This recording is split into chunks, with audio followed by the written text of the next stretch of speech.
Just a quick video to talk about what comes in the scaled Dryfire target pack and give you some recommendations for setting up your Dryfire area.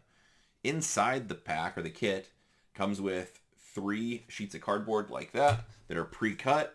When you punch them out, you end up with Dryfire targets. Now, how do I know what distance these simulate is a common question you might ask.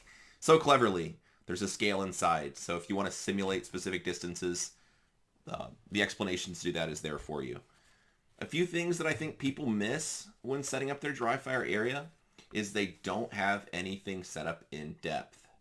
So, for instance, simulating these two targets represents, an easier, closer target, whatever easy and close means to you, and maybe a smaller or a farther target, something like that. Putting these right next to each other in your Dryfire area is not as valuable as having them stacked in depth. The reason for that is what your eyes have to go through to change the focal depth from a near, medium, far target, something like that, compared to looking on the same focal plane and just going left to right, right to left, up to down. So it's super important that in your Dryfire training you simulate the depth change to make your eyes do that focal change. And I also want to recommend that you don't just permanently attach these to a wall, ready room, a Dryfire area wall, or a mantle or a fireplace, something like that, and just leave them there forever.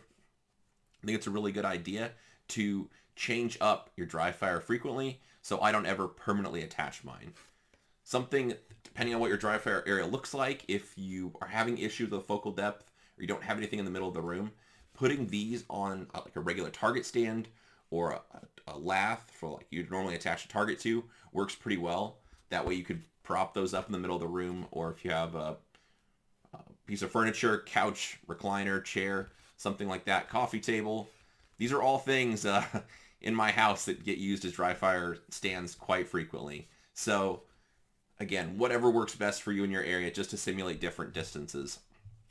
The other thing to bring up, a lot of people sometimes will trace the A box with a Sharpie, or maybe put a dot where the letter A would be, the center of the target, or a paster, or a piece of tape, something like that. I think that's a really good, well, it's a crutch, but I think it's really good to help your eyes get used to finding spots on targets, but long term, it's probably something you want to take away.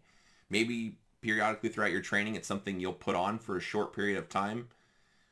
You should notice your results will get a lot better when you do that, but obviously when you're shooting in matches, in training, you're not going to have those crutches to help you out. So it's not something you probably want to get used to using every single time, but in Dryfire, once in a while, adding those is probably a good idea. So hopefully, anyway, it gives you a few ideas about setting up your Dryfire area, and there'll be more videos coming after this.